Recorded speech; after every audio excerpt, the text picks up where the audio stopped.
Oke,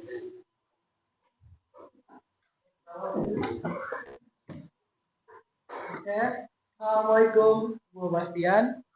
Gua Raffi, aku Fahri, aku Fikar, aku Zaki, gua Daniel. Selamat datang di Wong Kita Podcast. Oke, nih, jadi kita bakalan di podcast Wong Kita Podcast ini. Wong Kita Podcast. Kita bakal ngebahas Sumatera Selatan lah, seputar Sumatera Selatan. Jadi dimulai dari gue dulu ya. Jadi dulu tuh pempek tuh cuman kayak nama samaran tuh sebenarnya tuh sekarang. Awalnya tuh namanya bukan pempek, namanya itu kelesan dulu, kelesan. Nah, jadi kelesan itu artinya kayak daging ikan yang dihalusin. Kan pempek tuh rasanya kan ikan gitu. Iya. Makin mahal tuh ikannya makin kerasa banget kan. Tapi sebentar. Tuh kalau pempek tuh ikannya tuh biasanya boleh ikan apa aja kan? Atau harus tenggiri? Biasanya yang mahal tapi biasanya tenggiri. Yang Ya, biasanya tenggiri. Mungkin OG-nya di Palembang tuh tenggiri. Ya, tenggiri banyak kan di Palembang. Ya mahal tapi tenggiri kan. Iya, mahal. Nah, makanya banyak yang kayak nakal-nakalin kayak pakai egg doang lah atau kayak ikannya sedikit doang kayak asal gitu banyak tepungnya kan. Nih lanjut. Jadi dulu tuh pada abad ke-17 pada masa Kesultanan si kelesan ini cuma bisa dinikmati nama orang-orang kerajaan. Nah, terus habis itu lama-kelamaan rakyat desa bisa nikmatin juga kan si kelesan ini. Sampai dijual-jualin tuh. Jadi si ibu-ibunya ngejualin, ibu-ibunya dia masak, bikin di dapur, terus si suaminya yang bagian ngejual kayak keliling-keliling. Nah, akhirnya makin banyak nih kan yang memproduksi, yang minta juga banyak, yang mesen-mesen pempek kelesan, nama dulu kelesan. Nah, terus akhirnya mereka memperkerjain orang Tionghoa yang jago jualan. Nah, namanya tuh biasanya tuh dipanggil ape. Ya, jadi dia juga keliling. Kan kalau jualan keliling kan biasa kan dipanggil kan ya, diteriakin gitu kan. Beli Nah, begitu tuh. Nah, namanya gara-gara itu, gara-gara dipanggil beli Jadi nama makanan diubah jadi pempek. Awal tuh pesan. Ini gara-gara kesalahan nama aja ya. Iya. Miskomunikasi. Yang kayak kita ya pokoknya kita miskomunikasi lah di kehidupan. Terus kan di Sumatera Selatan kan ada yang jembatan gede banget itu kan. Ini nih, Iya. Jadi itu dulu tuh ada sungai gede banget. Namanya itu Sungai Musi. Jadi kan kita susah kan buat nyebrang.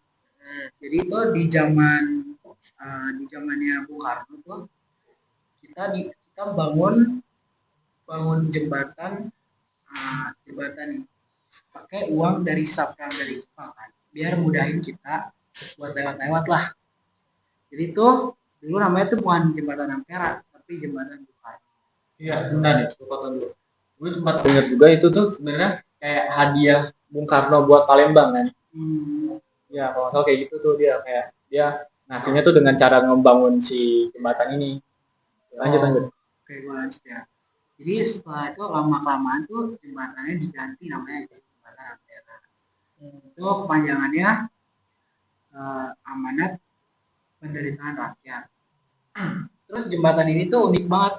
Dulu tuh jembatannya bisa naik turun gitu kayak lift. Gini. Iya. Jadi bisa mudahin buat kapal-kapal yang gede banget bisa lewat. Itu sampai tahun berapa tuh? Kalau kan sekarang kan udah nggak ada lagi tuh hidrolikan gitu. Itu tuh sampai tahun 1966. Terus kenapa udah nggak ada lagi itu karena bikin macet. Jadi ya jadi lagi deh. Jadi gitu. Ada yang mau tambahin nggak? Ya nih. Jadi kota besar ini itu tuh dia kayak apa ya? Benteng pertahanan gitu ya. Ya mungkin kayak benteng pertahanan gitu. Yang sekarang tuh dia jadi ikonnya. Ya boleh deh. Kayak kalau lu pada googling nih kayak icon Palembang, biasanya dia muncul lah top 5 atau top berapa muncul. Biasanya tuh itu ada apa aja dari sana? Apa cuma kayak benteng doang? Kalau nggak tahu sih, tapi kalau nggak salah nih, kalau sekarang dia tuh jadi tempat wisata doang. Mungkin dulu isinya buat pertahanan apa gitu di Palembang. Kalau yang itu apa tuh? Tadi Iya. ini Rumah Limas. Rumah Limas. Jadi Rumah Limas tuh identiknya dengan kaki-kakinya yang banyak gitu. Karena di Sumatera Selatan kan hutan-hutan kan. Terus tinggalnya tuh dekat sungai.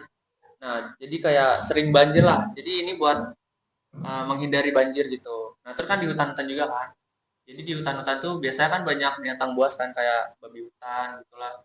Jadi fungsinya kaki-kaki ini jadi kalau misalnya babi hutan itu nabrak satu kaki atau beberapa, jadi rumahnya tuh nggak jatuh. Jadi masih ada yang menopang lah gitu. Jadi kalau nggak pakai kaki tuh malah lebih parah ya. Jadi Iya, kayak bisa langsung hancur. ditabrak Karena gitu. kan ini dari kayu kan dulu tuh. Jadi bisa hancur langsung.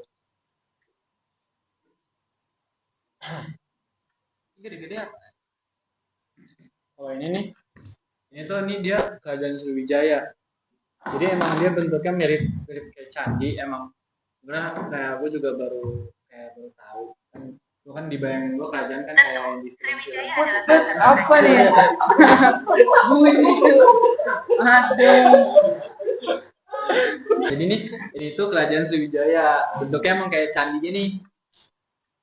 Jadi tuh kayak kan kerajaan di pikiran gue kan kayak di film-film kartun yang biasa kita tonton kan, kayak problem kayak Megah yang kayak Yang dari apa ya mesti ya. kayak kastil gitu kan. Ini kasarannya lah. Bentuk kasarnya. Iya, gue kayak di Indonesia tuh emang kadang-kadang tuh kayak candi gitu. Kayak di film Kian Santang kan dia bentuknya kan candi juga kan. Kalau kalian pada ingat tuh film dulu banget kan. Nah, terus sebenarnya tuh ada satu monumen. Dia tuh posisinya dekat sama jembatan Ampera. Namanya itu Montpera kan. Montpera. Yang panjangnya tuh Monumen Perjuangan Rakyat. Nah, itu tuh dia dibuat buat mengenang jasa para pahlawan yang perang di itu tuh di pertempuran 5 hari 5 malam di Palembang. Nah, jadi tuh buat mengenang peristiwa itu dia ngebikin monumen gitu buat dikunjungin. Montpera namanya. Itu Itu Montpera sampai sekarang tuh jadi tempat wisata aja kan. Iya, kayak mungkin kayak museum-museum gitu ya. museum kayak Monas lah tapi di Palembang. Oh. Nah, jadi kan kita udah bahas bangunan-bangunan yang ada di Sumatera Selatan nih. Iya. Kayaknya ada yang tahu nggak sih tradisi yang ada di Sumatera Selatan? Apa aja tuh? Nah, jadi di Sumatera Selatan tuh ada satu tradisi namanya sedekah sungai. Sedekah sungai. Nah, jadi warga-warga di situ bakal naruh semacam sajian makanan gitu ke sekitar sungai atau ada yang diabungin. Nah, itu dilakukannya setahun sekali. Kenapa? Itu sebagai bentuk rasa syukur mereka atas rezeki yang diberikan Allah oleh mereka. Gitu. Nah, itu adatnya di situ ya. Iya, tradisi yang bisa dilakukan orang Sumatera. Terus ada lagi nggak kira-kira tradisi? Kita ada hari khususnya nggak sih buat ngelakuin ini? Ada.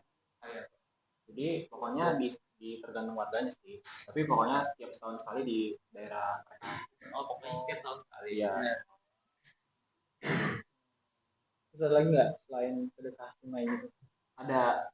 Nah, di sini di infografis kita ada. Namanya itu adalah tradisi ngobeng. Tradisi ngobeng ini itu dilakukan oleh warga-warga sekitar ketika misalnya ada acara besar. Jadi mereka sama-sama gitu loh. Nah, membantu agar bisa terjadi acaranya itu berjalan dengan lancar. Misalnya bantu itu Gotong royong gitu ya? Ya, mereka biasanya bantu-bantunya ya kayak masak atau yang lain-lain gitu biar kebersamaan lah. Itu biasanya dilakuinnya tuh Kalau ada acara keluarga doang atau kayak semuanya orang luar juga? Iya, ada orang. Kayak acara makan-makan gitu ya. Iya. Terus ini kita kan ada tarian. Ada Bisa tarian. jelasin nggak tarian? Tarian. Jadi ada salah satu tarian namanya tari Yasaman. Yasaman tuh bukan tari tradisional tari apa tuh kayak cuma tari kreasi. Jadi tuh udah hasil modifikasi dari tari-tari sebelumnya. Dari Saman kan dari Aceh kan. Jadi dia bikinnya tuh namanya doang. Ini dia pakai musik Palembang yang bahasanya Melayu. Itu pakai kipas ya. Iya. Gimana properti Oh, kirain Emang tari Saman juga dari Palembang. Iya. Modifikasi ya berarti. Itu ada tari apa lagi? Dari Zapin Zapin Muara. Muara. Zapin Muara. Nah, jadi tari Zapin Muara ini sebenarnya tari yang awal itu berasal dari budaya-budaya Arab dan Persia. Nah, tarian ini itu dibawa ke Palembang dan berkembang di sekitar abad ke-13 sampai ke-16. Nah, biasanya awalnya ya tarian ini tuh sebenarnya digunakan sebagai media dakwah oleh orang-orang yang datang ke Palembang dari luar gitu loh, buat nyebarin agama Islam. Nah, tapi sekarang tarian ini ya sebagai tarian hiburan aja.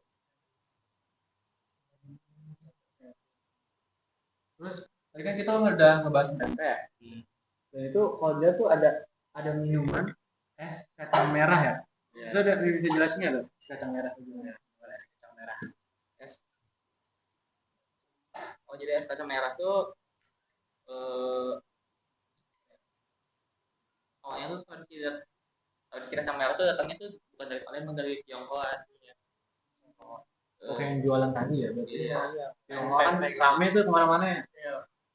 Nah, habis itu karena di Palembang tuh lumayan banyak warga Tionghoanya, jadi diadopsi aja, diseret dari itu. Jadi es kacang merah Palembang disesuaikan sama selera lokal, gitu pakai sirup gitu, pakai coklat gitu, biar lebih creamy. Nih, gue ada fun fact. Ternyata kerajaan Sriwijaya tuh dia kayak hilang begitu aja tuh, bukan dari gara-gara dia perang sama Majapahit atau sama Pajajaran. Enggak, jadi dia kayak hilang aja gitu. Karena kayak hilangnya tuh kayak dia cepat terus kayak misterius gitu. Nah, Ya, terus masih- dipercayanya tuh itu tuh karena ada masalah internal kayak pengkhianatan atau gimana, jadinya kayak runtuh. Bukan kayak runtuh, diserang jadinya, kayak masalah di dalamnya gitu. Tapi penyebab pastinya belum diketahui ya. Iya, belum diketahui kenapa kayak gitu. Tapi kan kita udah ngomongin soal ini ya, apa adat-adat tarian. Nah, ya kan kalau nari itu biasanya ada alat musiknya ya. Nah, Ya, alat musiknya di Sumatera Selatan tuh ada banyak banget ternyata. Ada gendang oku, gendang besar yang digunakan untuk acara adat biasanya. Ada genggong, dia alat musik tiup dari bambu atau logam. Dia berasal dari bersema. Dia suaranya khas banget tuh. Terus ada terbangan ini dia sebenarnya rebana. Alat musiknya dari hewan juga. Biasanya dipakai buat cara-cara maulid nabi. Buat marawis. Ya buat marawis biasanya tuh terbangan. Sama gue juga mau bahas ini yang gue pakai. Apa itu? Jadi tuh kain soket khas Palembang itu. Ini tuh biasa dipakai di kerajaan itu lah. Soalnya itu bahannya tuh mahal banget. Pakai benang yang dilumuri emas gitu. Ada mas-masnya gitu ya. Itu pakai emas beneran. asli lah, Bray. Oke. Jadi itu dipakai untuk kerajaan gitu kan. Terus ini tuh melambangkan apa ya? Melambangkan ini kayak kemuliaan sama kayak Oh, kejayaan kerajaan Sriwijaya. Udah sih itu aja paling. Baru tahu, aku baru tahu. Terus ini gue ada fun fact lagi. Ternyata yang gue baca-baca nih itu tuh kayak di Sungai Musi itu banyak yang percaya di situ tuh kayak ada harta karun kerajaan Sriwijaya. Banyak yang kayak ada pusaka utama gitu di situ. Kayak case lah. Jadi banyak orang yang nyari nggak sih? Mungkin dulu pas kayak baru ada berita-berita mitos itu mungkin ada ya. Kalau sekarang jarang kali ya. Ada tahun mitos kali ya. Iya. Tapi bisa jadi ada lah. Bisa jadi. Ada yang nemu nggak? Belum ada.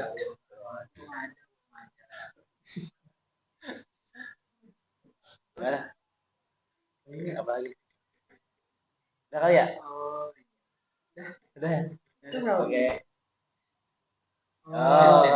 Mungkin ini aja sih yang bisa kita bicarain. Ya bisa tahu kalau Sumatera Soal Selatan tuh sebenarnya durasinya banyak kalau kayak ada ini ada itu banyak banget fakta-fakta unik bangunan dari Sumatera Selatan.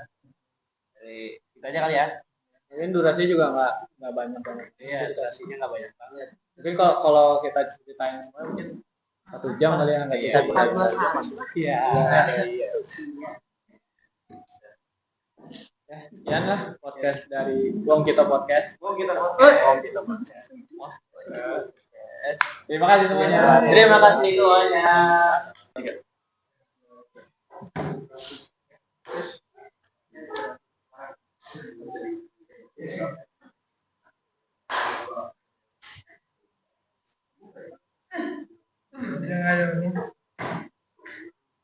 Oke, silakan Mas.